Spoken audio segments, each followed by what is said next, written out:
तो बात हम कल के दिन की कर रहे हैं दीपिका।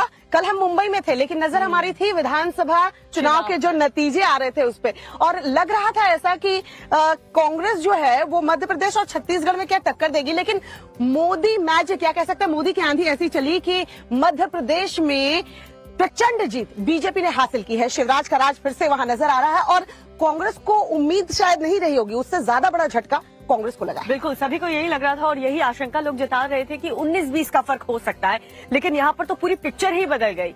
बहुमत से कहीं ज्यादा सीट बीजेपी को मध्य प्रदेश में मिली है और इसका असर काफी ज्यादा, बहुत हद तक बड़ा फैक्टर एम फैक्टर देखने को मिला, यानी कि मोदी और महिला वोटर फैक्टर ने कहा जा रहा है कि बीजेपी को जीत दिलाई है। मध्य प्रदेश में एक बार फिर शिवराज का राज कायम है। यहाँ बीजेपी को प्रचंड जीत मिली है। राज्य में बीजेपी ने बहुमत का आंकड़ा पार कर लिया है। चुनाव नतीजों के मुताबिक मध्य प्रदेश की 230 में से 230 विधानसभा सीटों के नतीजे आ चुके हैं, जिसमें बीजेपी 164 सीटों पर जीत हासिल कर बहुमत के आंकड़े से ऊपर है, तो वहीं कांग्रेस के अनुमानों पर पानी फिर गया। एमपी में कांग्रेस महज 65 सीट ही जीत सकी, वहीं एक सीट अन्य के खाते में गई है। मध्य प्रदेश में जहां मोदी मैजिक का जलवा दिखा, तो वहीं लाडली बहनों ने भी शिवराज के राज को कायम रखा। हाँ, जीत का सेहरा जाहिर है, इन्हीं के सर पर है।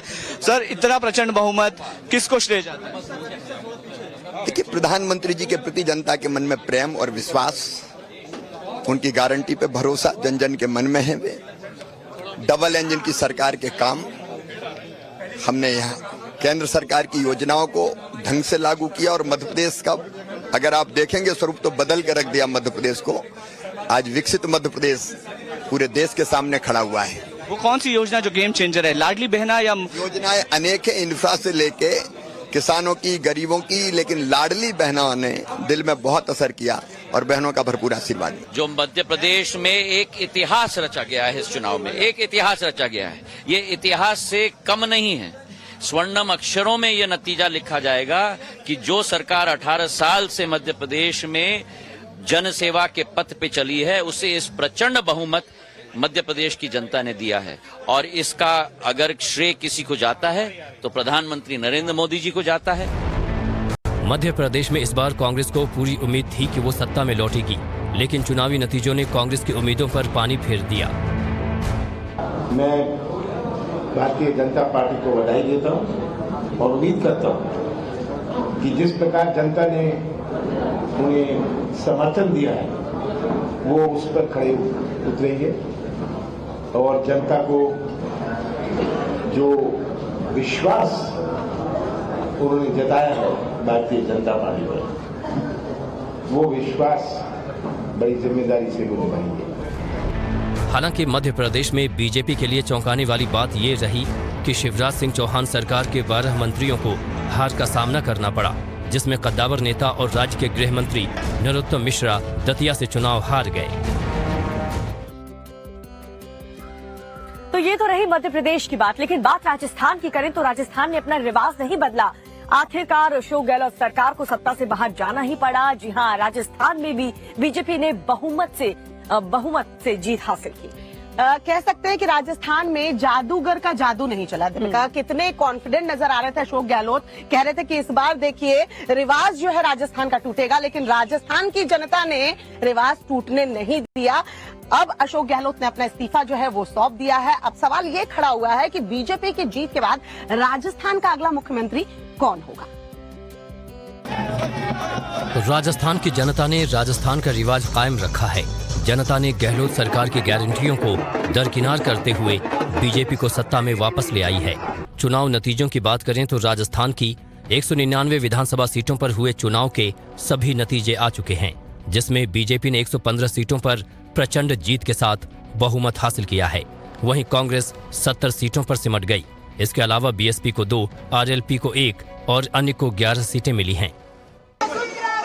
झालरा पाटन से बम्पर जीत हासिल करने वाली पूर्व सीएम वसुंधरा राजे ने राजस्थान में बीजेपी की इस जीत को मोदी की दी गई गारंटी की जीत बताया। राजस्थान की ये जो शानदार जीत है, ये माननीय हमारे प्रधानमंत्री नरेंद्र मोदी जी, जिनका मंत्र था ये सबका साथ, सबका विकास, सबका विश्वास और सबका प्रयास, ये उसकी जीत है। उनकी दी हुई गारंटी की जीत है। राजस्थान में बीजेपी की दमदार वापसी के बाद हर तरफ जश्न का माहौल है। तिजारा सीट से जीतने वाले बाबा बालकनाथ ने बीजेपी की जीत पर कहा है कि राजस्थान में अब गुंडों का बोलबाला खत्म होगा। आपने एक बात कही थी कि बुलडोजर चलेगा, गुंडे भाग जाओ 24 घंटे के अंदर। क्या कहेंगे? आज देख लेना 3 तारीख के बाद में कोई नजर नहीं आएगा राजस्थान में गहलोत सरकार की करारी हार के बाद सीएम अशोक गहलोत ने राजभवन पहुंचकर अपना इस्तीफा दे दिया है। ये लगता है कि जो स्कीमें शानदार थी, हमारी कानून में ऐतिहासिक बनाई, पूरे देश में चर्चा उसकी है। स्कीमें ऐसी बनाई जो पूरे देश में चर्चा हो रही है। पहली बार राजस्थान की चर्चा हिंदुस्तान के हर राज्य में होती है और गारंटी हमने दी वो शानदार थी। उसके बावजूद भी जो नतीजा आए हैं तो भले ही अशोक गहलोत अपनी सरदापुरा और सचिन पायलट टोंक विधानसभा सीट से जीत गए हों, लेकिन बड़ी तादाद में गहलोत सरकार के मंत्री और विधायक इस चुनाव में हार गए।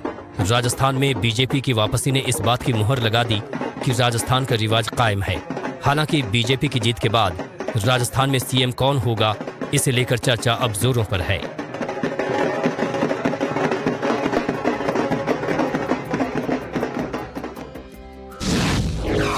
तो मध्य प्रदेश में तो कांटे की टक्कर मानी जा रही थी, जो टक्कर नजर नहीं आई। राजस्थान में लग रहा था कि जनता जो है वो रिवाज नहीं बदलेगी और हुआ भी कुछ वैसे ही दीपिका। लेकिन छत्तीसगढ़, जिसमें बहुत उम्मीद थी कांग्रेस को कि बघेल सरकार जो है वो रिपीट करेगी, और ऐसे ही कुछ जो सामने आ रहे थे डिटेल्स वो यही बता रहे थे कि शायद बघेल सरकार रिपीट कर जाए। लेकिन जो हुआ वो आपने भी देखा, हमने भी देखा। नतीजे जब आए तो कांग्रेस को यहाँ भी बड़ा झटका लगा। बिल्कुल बिल्कुल उम्मीदों से विपरीत यहाँ पर रिजल्ट आए हैं। छत्तीसगढ़ में भी बीजेपी ने बम्पर जीत हासिल की है और कहा यही जा रहा है कि यहाँ पर भी मोदी मैजिक ने बीजेपी को बहुमत दिलाई है। छत्तीसगढ़ से कांग्रेस को बड़ी उम्मीद थी, लेकिन नतीजों ने कांग्रेस को न सिर्फ बड़ा झटका दिया बल्कि बघेल सरकार को सत्ता से बाहर कर दिया। छत्तीसगढ़ में भी पीएम मोदी का मैजिक ऐसा दिखा कि यहाँ भी बीजेपी ने प्रचंड जीत हासिल की।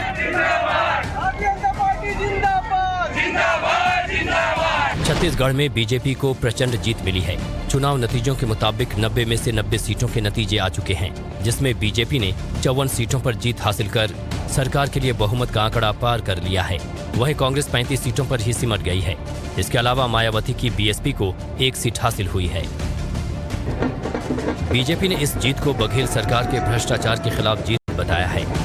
छत्तीसगढ़ की जनता न भ्रष्टाचार को बर्दाश्त करती, न महादेव ऐप को बर्दाश्त करती, न इनके शराब घोटाले के, न इनके कोयले घोटाले को, पीएससी के घोटाले को इन्होंने रिजेक्ट किया।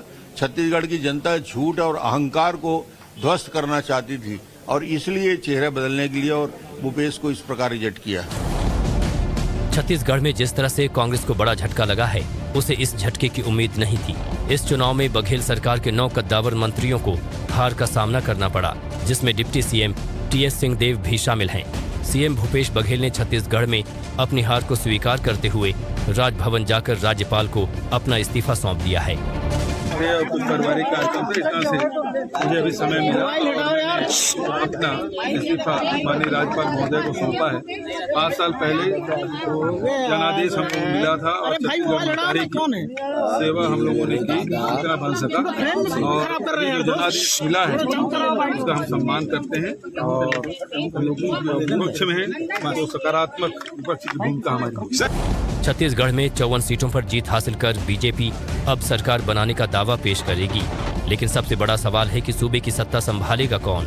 सीएम की कुर्सी पर रमन सिंह के अलावा छत्तीसगढ़ बीजेपी अध्यक्ष अरुण साव, सांसद विजय बघेल, सरोज पांडे, बृजमोहन अग्रवाल, रेणुका सिंह और ओपी चौधरी के नाम भी सीएम रेस में शामिल हैं। तो बात कांग्रेस पार्टी की करें तो ना मध्य प्रदेश, ना राजस्थान, ना छत्तीसगढ़ कांग्रेस के लिए राहत की खबर कहीं से आई है तो वो तेलंगाना से आई है। तेलंगाना में कांग्रेस पार्टी ने एक बड़ी जीत हासिल की। बिल्कुल दीपिका, और कहते हैं ना यहाँ पर केसीआर के लिए वो गाना बिल्कुल सटीक बैठता है, छन से जो टूटे एक सपना। लगा था कि हैट्रिक लगाएंगे, केसीआर को पूरी उम्मीद थी, लेकिन देखिए केसीआर यहाँ हैट्रिक नहीं लगा पाए। कांग्रेस को यहाँ से राहत भरी खबर मिली कि कांग्रेस ने जीत हासिल की। हालांकि बीजेपी के लिए भी अच्छी बात रही, क्योंकि पिछली बार की तुलना में अगर देखा जाए तो बीजेपी ने बढ़त हासिल की है। रिपोर्ट देखिए।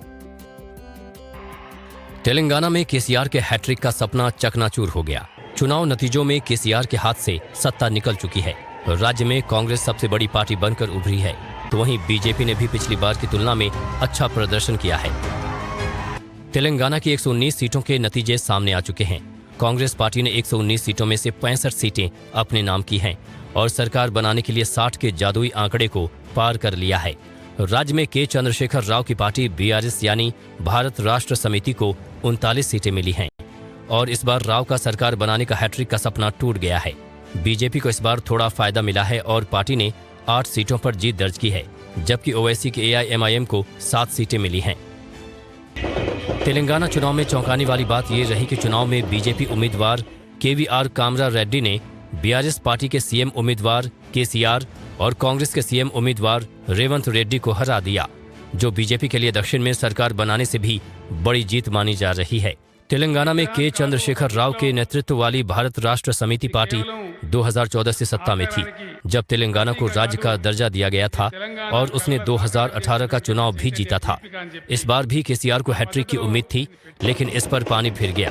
फिलहाल तेलंगाना में कांग्रेस को बहुमत मिला है, जिसे लेकर कांग्रेस अब तेलंगाना में सरकार बनाने का दावा पेश करेगी।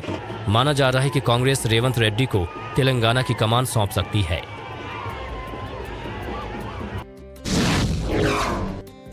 मोदी है तो मुमकिन है, ऐसा बीजेपी के कार्यकर्ता कहते हैं और मोदी खुद कहते हैं दीपिका कि मेरी गारंटी है, देश की जनता मुझ पर भरोसा करती है। तो राजस्थान, मध्य प्रदेश, छत्तीसगढ़ में जो बम्पर जीत बीजेपी को मिली है, उसके बाद प्रधानमंत्री नरेंद्र मोदी समझिए जब दफ्तर पहुंचे होंगे बीजेपी के, तो हजारों कार्यकर्ता जो वहां पर मौजूद थे उन्होंने जोरदार स्वागत किया होगा। क्या जोश रहा होगा दीपिका उस वक्त कार्यकर्ता? वो जोश आपको इस रिपोर्ट में हम दिखाते हैं, कौन कौन दिग्गज नेता उस वक्त वहां पर ऑफिस में मौजूद थे और साथ ही पीएम मोदी ने जब संबोधित किया तो उस वक्त विपक्ष को किस कदर आड़े हाथ लिया और 2024 को लेकर के पीएम मोदी ने क्या कुछ कहा है, वो भी सुनिए इस रिपोर्ट में।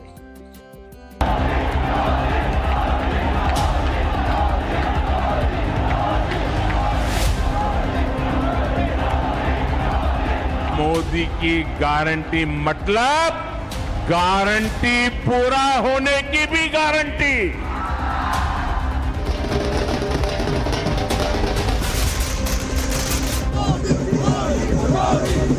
एक अकेला कितनों को भारी पड़ रहा है। 3 राज्यों में मिली प्रचंड जीत के बाद देर शाम पीएम मोदी दिल्ली स्थित बीजेपी मुख्यालय पहुंचे, जहां कार्यकर्ताओं ने पीएम मोदी का जोरदार स्वागत किया। इस दौरान बीजेपी अध्यक्ष जेपी नड्डा, गृह मंत्री अमित शाह, रक्षा मंत्री राजनाथ सिंह भी मौजूद रहे। बीजेपी मुख्यालय में पीएम नरेंद्र मोदी ने मंच से झुककर कार्यकर्ताओं का अभिवादन किया। कार्यकर्ताओं को संबोधित करते हुए पीएम मोदी ने विपक्षी गठबंधन को आड़े हाथों लिया। ये चुनाव नतीजे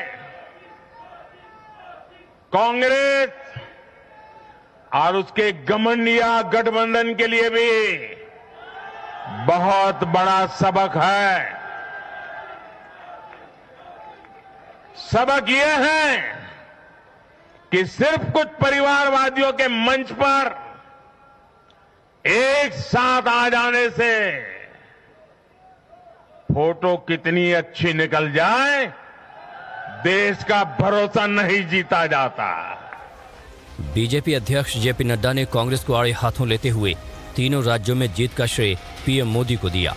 भारतीय जनता पार्टी ने आदरणीय मोदी जी के नेतृत्व में एक बहुत बड़ी जीत हासिल की है, बहुत बड़ी जीत हासिल की है। ये जो संदेश इस चुनाव के नतीजों ने दिया है, वो स्पष्ट बताता है कि देश ने समझ लिया है कि अगर कोई गांव को मजबूती दे सकता है तो वो प्रधानमंत्री नरेंद्र मोदी जी दे सकते हैं। इस दौरान बीजेपी के कई केंद्रीय मंत्री भी पीएम मोदी के संबोधन के वक्त मौजूद रहे। 3 राज्यों में मिली जीत के बाद बीजेपी अध्यक्ष नड्डा परिवार के साथ कनॉट प्लेस के हनुमान मंदिर पहुंचे और पूजा अर्चना की। तो 2024 के लोकसभा चुनाव से पहले ये विधानसभा चुनाव में जो बीजेपी को जबरदस्त और बड़ी जीत मिली है, उससे बीजेपी काफी ज्यादा खुश है। कल जैसे जैसे दिन बीत रहा था, नतीजे साफ होते जा रहे थे, वैसे वैसे अलग अलग जगहों पर बीजेपी दफ्तर में जश्न भी शुरू हो गया था। बिल्कुल, और क्यों ना हो दीपिका, 2024 के लिए कहा जा रहा था ना ये सेमीफाइनल है, जो नतीजे आएंगे। कांग्रेस तो इसलिए खुश थी कि कई जगह लग रहा है राज्यों में वो दोबारा से रिपीट होगी, और यही वजह रही कि जब नतीजे साफ हुए उसके बाद कार्यकर्ताओं ने जश्न मनाया। जश्न की अलग अलग तस्वीरें आपको दिखाएंगे, किस तरीके से कह सकते हैं पूरे देश में अलग अलग राज्यों में कार्यकर्ताओं का जोश हाई नजर आया।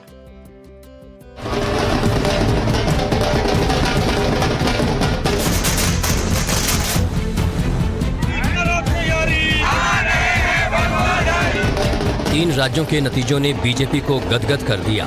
मध्य प्रदेश, छत्तीसगढ़ और राजस्थान में बीजेपी को ऐसी धमाकेदार जीत मिली कि कार्यकर्ता खुशी से झूम उठे। देश भर के बीजेपी दफ्तरों में जश्न का माहौल देखने को मिला। ढोल नगाड़े बजे, मिठाइयां बांटी गईं, पटाखे फोड़े गए, कार्यकर्ता झूमते नजर आए।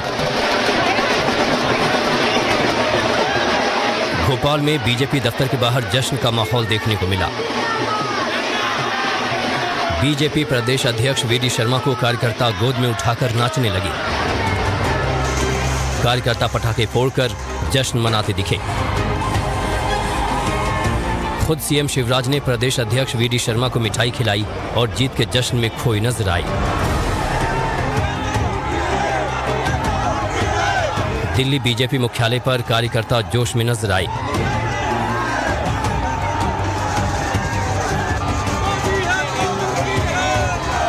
कोई मिठाई बांटता नजर आया तो कोई ढोल की थाप पर झूमता दिखा।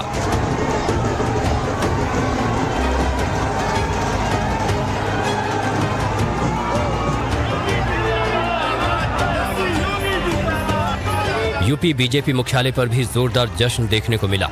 कार्यकर्ताओं ने मोदी मोदी जिंदाबाद के नारे लगाए और एक दूसरे को मिठाई खिलाकर तीन राज्यों में मिली प्रचंड जीत का जश्न मनाया। वहीं महाराष्ट्र में भी बीजेपी नेता और कार्यकर्ता जीत की खुमारी में खोए नजर आए। महाराष्ट्र बीजेपी के सीनियर नेता चंद्रकांत पाटिल खुद कार्यकर्ताओं के बीच मिठाई बांटते नजर आए।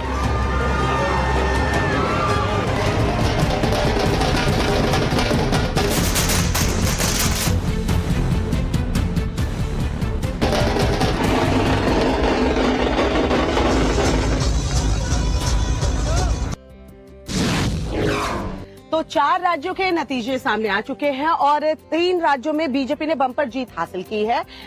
जिस तरीके से बीजेपी ने जीत हासिल की उसके बाद चर्चाएं आम हो गई है, जश्न का माहौल था। लेकिन इस बीच राजनीतिक गलियारों में राहुल गांधी का एक बयान किस तरीके से वायरल कह लीजिए या चर्चा का विषय बना हुआ है।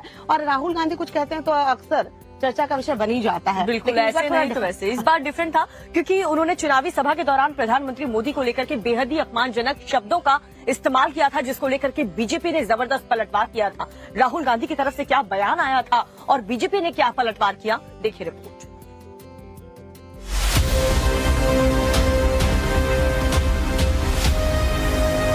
विधानसभा चुनाव के नतीजों ने साबित कर दिया कि मोदी मतलब है जीत की गारंटी। हिंदी पट्टी के 3 राज्यों में कांग्रेस को जनता ने चुनावी नतीजों में नकार दिया और बीजेपी के सिर जीत का सेहरा बांध दिया।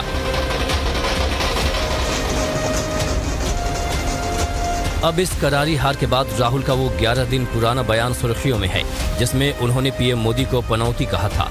जब राहुल ने पीएम मोदी पर साल का सबसे तीखा हमला बोला था। पीएम मतलब पनौती मोदी, पीएम मतलब पनौती मोदी। पनौती का मतलब अपशगुन या अशुभ होता है। खुद कांग्रेस के लिए राहुल गांधी का यह बयान एक पनौती बन गया। अब बीजेपी राहुल गांधी पर इस बयान को लेकर खूब तंज कस रही है। कभी क्रिकेट मैच में चला जाएगा, वो अलग बात है कि हरवा दिया। पनौती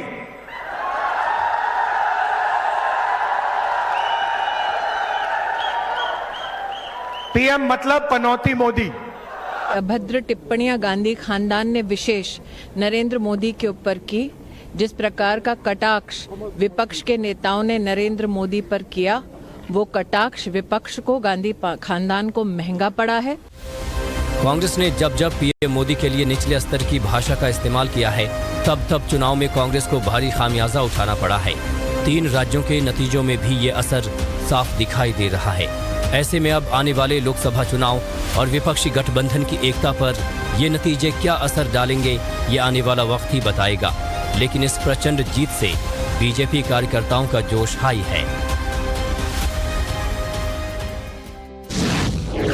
एक दुखद खबर आपको बताते हैं, हादसे की खबर मिल रही है नैनीताल से। दरअसल नोएडा से नैनीताल जाने वाले पर्यटक हादसे का शिकार हो गए थे। वो लोग घूम घाम के वापस घर को लौट रहे थे और तभी उनकी जो गाड़ी है उसका बैलेंस बिगड़ा और ये हादसा हो गया। बिल्कुल, हादसे की वजह क्या थी, कितने लोग घायल हुए हैं, रेस्क्यू ऑपरेशन जो है वो कैसे चलाया गया, पूरी खबर आपको दिखाते हैं इस रिपोर्ट में। देखिए सर। नैनीताल में दर्दनाक हादसा हुआ है। काला ढूंगी रोड पर घटगढ़ के पास एक टेम्पो ट्रैवलर बेकाबू होकर सड़क पर पलट गया। हादसे में 2 महिला पर्यटकों की टेम्पो के नीचे आने से मौके पर ही मौत हो गई। वहीं कई यात्री इस हादसे में घायल हुए हैं। वाहन में सवार सभी 21 लोग HCL के कर्मचारी थे, जो शनिवार को नोएडा से घूमने के लिए नैनीताल आए थे। इनमें 14 लड़के और 7 लड़कियां शामिल थीं। वापस लौटने के दौरान उनका वाहन ब्रेक फेल होने के चलते हादसे का शिकार हो गया। नैनीताल की ओर से एक टेम्पो ट्रैवलर जो कि 22 लोगों को लेकर आ रही थी और ये ग्रुप नोएडा से आया था कल घूमने के लिए। जब वापसी में था तो घटगढ़ से कुछ किलोमीटर नीचे इनका वाहन दुर्घटनाग्रस्त हो गया। जो घटना का कारण बताया जा रहा है वो ब्रेक फेल होना बताया गया है। इसमें 2 लोगों की मौके पे ही मौत हो गई है, 2 लोग घायल हुए हैं जिन्हें हायर सेंटर रेफर किया गया है। अन्य लोगों को मामूली चोटें हैं। पुलिस ने बचाव कार्य किया है और इनको प्राथमिक उपचार दिया जा रहा है। जिस वक्त ये हादसा हुआ, मौके पर चीख पुकार मच गई। मौके पर मौजूद लोगों ने तुरंत पुलिस प्रशासन को मामले की जानकारी दी। आनन फानन में रेस्क्यू ऑपरेशन शुरू किया गया। हादसे के बाद मौके पर लोगों की भीड़ जुट गई। JCB और स्थानीय लोगों की मदद से किसी तरह पलटे हुए टेम्पो ट्रैवलर को सीधा किया गया। डिवाइडर होने की वजह से वाहन खाई में गिरने से बच गया, वरना बड़ा हादसा हो सकता था। 25 नवंबर को भी नैनीताल कोटाबाग ब्लॉक में बागड़ी पुल के पास एक दिल्ली नंबर की कार 500 मीटर गहरी खाई में गिर गई थी। इस हादसे में कार में सवार 5 लोगों की मौत हो गई थी। इससे पहले 17 नवंबर को नैनीताल के ओखल कांडा ब्लॉक के छेड़ा खान रीठा साहेब मोटर मार्ग पर एक टैक्सी वाहन के खाई में गिरने से 9 लोगों की मौत हो गई थी। साथ ही 2 लोग गंभीर रूप से घायल हो गए थे। और खबर अब मुंबई से ही है। मुंबई के ओशिवारा में दरअसल एक कारोबारी के दफ्तर में कुछ दबंग घुस गए और उसके साथ जबरदस्त मारपीट शुरू कर दी। जी हाँ, लाठी डंडे लेकर के ये जो बदमाश पहुंचे थे, ये बदमाश थे कौन और क्यों इन्होंने हमला किया, पुलिस ने इस पूरे मामले में क्या एक्शन लिया, ये पूरी खबर इस रिपोर्ट में देखिए। मुंबई के ओशिवारा इलाके में सरेआम गुंडागर्दी देखने को मिली। पूरी घटना दफ्तर के अंदर और बाहर लगे CCTV कैमरे में कैद हो गई। इस तस्वीर को देखिए। एक ऑफिस के अंदर 4 लोग बैठे दिखाई दे रहे हैं। ये लोग आपस में बातें कर रहे हैं। अचानक कुछ लोग दफ्तर के अंदर घुसते हैं और हमला कर देते हैं। तस्वीरें 2 दिसंबर शाम 7 बजे की हैं। हमलावर स्टिक, रॉड और हथियार लिए दिखाई दे रहे हैं। अंदर बैठे 4 लोगों में से 3 लोग हमलावरों को रोकने की कोशिश करते हैं, लेकिन दूसरी तरफ से लोग भड़के हुए नजर आ रहे हैं। इस दौरान दोनों पक्षों के बीच धक्का मुक्की भी देखने को मिली। एक पक्ष के लोग हमलावरों को दफ्तर के बाहर ले जाते हैं, लेकिन बावजूद इसके ये लोग शांत नहीं होते, बल्कि हमले की कोशिश करते रहते हैं। काफी देर तक इसी तरह गहमा गहमी देखने को मिली। अब इस तस्वीर को देखिए। ऑफिस के बाहर भी हमलावर तमतमाए नजर आ रहे हैं। सबके हाथ में स्टिक और रॉड है। यहाँ भी एक शख्स इन लोगों को रोकता नजर आ रहा है। काफी समझाने के बावजूद ये लोग मानने को तैयार नहीं। हंगामा बढ़ता देख आसपास के लोग भी आ जाते हैं और बीच बचाव की कोशिश करते हैं, लेकिन बदमाश मारपीट पर उतारू नजर आ रहे हैं। इस पूरे मामले की शिकायत ओशिवारा थाने में दर्ज करवाई गई है। फिलहाल पुलिस मामले की जांच में जुट गई है। तो ये मुंबई का वीडियो आपने देखा। मुंबई की खबर के बाद आपको ग्रेटर नोएडा वेस्ट की खबर भी दिखाते हैं, जहां पर एक अच्छी खासी सोसाइटी में एक जो गार्ड था, उसने मंदिर के अंदर चोरी करने की कोशिश की। हाँ, गार्ड ने एहतियात जरूर बरता दीपिका, क्योंकि उसने कोशिश ये की कि चोरी कर ली जाए और किसी को पता न चले उससे, लेकिन ये नहीं पता था कि CCTV लगे हुए हैं और पूरी हरकत उसकी उससे कैमरे में रिकॉर्ड हुई है। उसके बाद पुलिस का एक्शन क्या हुआ है, सोसाइटी के लोगों ने क्या कुछ किया, रिपोर्ट में दिखाते, देखिए जरा। ग्रेटर नोएडा वेस्ट में पंचशील ग्रीन्स वन सोसाइटी में एक हैरान करने वाला मामला सामने आया है। यहाँ एक गार्ड मंदिर की दान पेटी से चोरी करते हुए सीसीटीवी कैमरे में कैद हो गया। इस तस्वीर को देखिए। गार्ड जूते पहनकर मंदिर की दान पेटी से पैसे चुराने की कोशिश कर रहा है। सीसीटीवी में गार्ड की एक एक हरकत रिकॉर्ड हो गई। चोरी करते वक्त गार्ड को रह रहकर ये डर भी सता रहा है कि कहीं चोरी करते हुए उसे कोई देख न ले। लिहाजा थोड़ी देर बाद गार्ड वापस अपनी सीट पर आता है और ये देख लेता है कि कहीं से उसे कोई देख तो नहीं रहा। सोशल मीडिया पर एक वीडियो काफी तेजी के साथ वायरल हो रहा है। गार्ड कई बार जूते पहने मंदिर के पास जाता है और दान पेटी से चोरी की कोशिश करता है। वीडियो 3 दिसंबर यानी कल रात तकरीबन 1 बजे का है। वीडियो में दिख रहा है कि टावर की लॉबी में बैठने वाला सिक्योरिटी गार्ड मंदिर से चोरी कर रहा है। दान पात्र से भगवान के पैसे को चुरा रहा है। पूरी घटना लॉबी में लगे एक सीसीटीवी कैमरे में कैद हो गई। इस घटना की वजह से सोसाइटी के लोग आक्रोशित हैं। हालांकि पुलिस ने सीसीटीवी के आधार पर आरोपी गार्ड को गिरफ्तार कर लिया है। आरोपी को यूपी के भदोही जिले के कोटवा गांव से गिरफ्तार किया गया है। सोसाइटी के लोगों का कहना है कि इससे पहले भी मंदिर में 1-2 बार चोरी हो चुकी है, लेकिन तब मंदिर में सीसीटीवी कैमरा नहीं था, इसलिए चोर को पकड़ा नहीं जा सका। लेकिन बाद में सीसीटीवी कैमरा लगवा दिया गया था। इसी का नतीजा है कि इस बार चोरी करते हुए सिक्योरिटी गार्ड कैमरे में कैद हो गया। उमेश पाल हत्याकांड के आरोपियों पर प्रशासन का एक्शन लगातार जारी है और जो फरार चल रही अशरफ की पत्नी जैनब है, उसकी एक प्रॉपर्टी पर कार्रवाई भी की गई। और ये प्रॉपर्टी पर कार्रवाई क्यों की गई? क्योंकि बताया ये जा रहा है कि वक्फ बोर्ड की संपत्ति थी ये जमीन और उस पर इन्होंने कब्जा किया, अशरफ और जैनब ने, और 2 मंजिला इसमें इमारत बनवा दिया है। पुलिस का अब एक्शन देखने को मिल रहा है। रिपोर्ट। प्रयागराज में उमेश पाल हत्याकांड के आरोपियों पर प्रशासन की कार्रवाई जारी है। उमेश पाल हत्याकांड में वांटेड अशरफ की पत्नी जैनब फातिमा की एक संपत्ति पर प्रशासन ने कार्रवाई की है। पुलिस ने पूरा मुफ्ती थाना क्षेत्र के सल्लाहपुर में बने इस 2 मंजिला आलीशान मकान को कोर्ट के आदेश के बाद कुर्क कर लिया है। अपराध संख्या 114/23 जो उमेश पाल हत्याकांड से संबंधित है, जिसमें फरार आरोपिता जैनब फातिमा जो घटना के दिन से ही बादस्तूर फरार है। स्पेशल कोर्ट SC/ST माननीय न्यायालय प्रयागराज के आदेश से आज 83 की कार्रवाई में अमल में लाई जा रही है, जिससे इनके चल अचल संपत्तियों को हटाया जा रहा है। इस कार्रवाई के बाद अगर कोई भी व्यक्ति इस घर में अनधिकृत प्रवेश करेगा तो उसके खिलाफ विधिक कार्रवाई अमल में लाई जाएगी। आरोप है कि माफिया अशरफ और उसकी पत्नी जैनब फातिमा ने सुन्नी सेंट्रल वक्फ बोर्ड की जमीन पर कब्जा कर ये 2 मंजिला मकान बनाया था। अशरफ की हत्या के बाद और जैनब के भगोड़ा घोषित होने के बाद पीड़ितों ने इसे लेकर कार्रवाई की मांग की तो कोर्ट ने कुर्क का आदेश दे दिया। को देरवा के धमका के या पैसे पे ना के बराबर दे के उनसे जबरन एग्रीमेंट करवा लिया गया, जो कि एग्रीमेंट का पावर नहीं है। वक्फ बोर्ड का कोई एग्रीमेंट का पावर नहीं है, वो लिखा हुआ है वहाँ। किसका मकान है ये जैद मास्टर का मकान है। कौन है जैद मास्टर? जैद मास्टर अशरफ के सगे साले। यहाँ जैनब भी रहती थी? अब रहती थी, देख ले, रहती तो थी।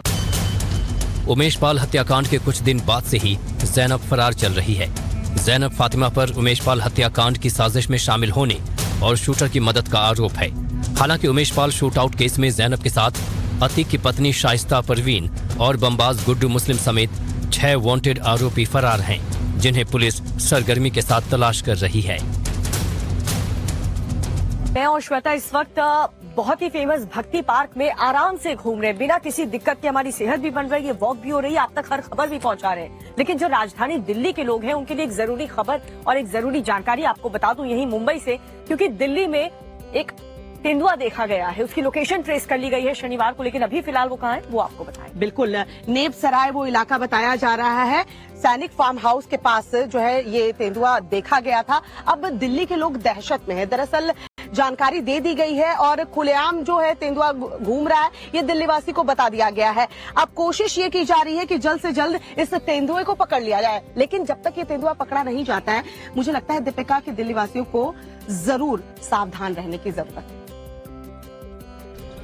दिल्ली के नेपसराय और सैनिक फार्म के आसपास तेंदुए को देखे जाने के बाद दहशत का आलम है। हर कोई इस वक्त खौफ के साए में जीने को मजबूर है कि कहीं अचानक से तेंदुआ उन पर हमला न कर दे। शनिवार को तेंदुए की आखिरी लोकेशन सैनिक फार्म इलाके में दिखी थी। तब उसे 2 अलग अलग जगहों पर देखा गया था। पहली बार तेंदुआ 4 दीवारी से छलांग लगाकर भागते दिखा था। इसके बाद एक कार सवार के आगे आगे तेंदुआ चलता हुआ दिखा था। अब ये तेंदुआ दिल्ली में कहां खुले में घूम रहा है किसी को नहीं मालूम। लेकिन लोगों में इसे लेकर खौफ साफ देखा जा सकता है। दहशत तो सर काफ़ी है। अभी एक तेंदुआ खुला घूम रहा है तो काफ़ी दहशत है। कौन टीम है यहाँ पे? यहाँ फॉरेस्ट डिपार्टमेंट है, पुलिस प्रशासन है, हमारा RWA का प्रशासन है और मे बी वाइल्ड लाइफ भी है। बहुत दहशत है। हमारे रेजिडेंट्स और अदरवाइज जो भी इधर रहते खाली प्लेटों में सबको दहशत है सर। तेंदुए को पकड़ने के लिए वन विभाग, वाइल्ड लाइफ टीम और पुलिस लगातार गश्त कर रही है ताकि कोई अनहोनी होने से पहले उसे दबोचा जा सके।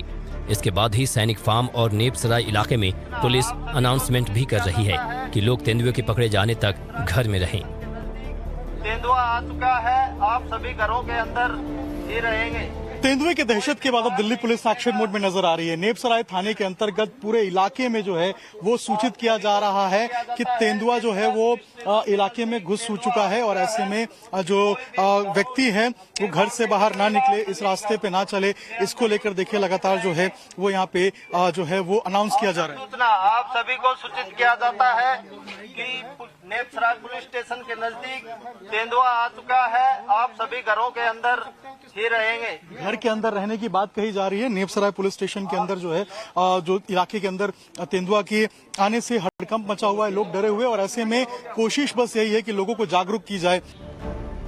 फिलहाल ये तेंदुआ अभी कहाँ है इसकी तलाश की जा रही है। वहीं तेंदुए को पकड़ने के लिए कई टीमें दिन रात जुटी हुई हैं।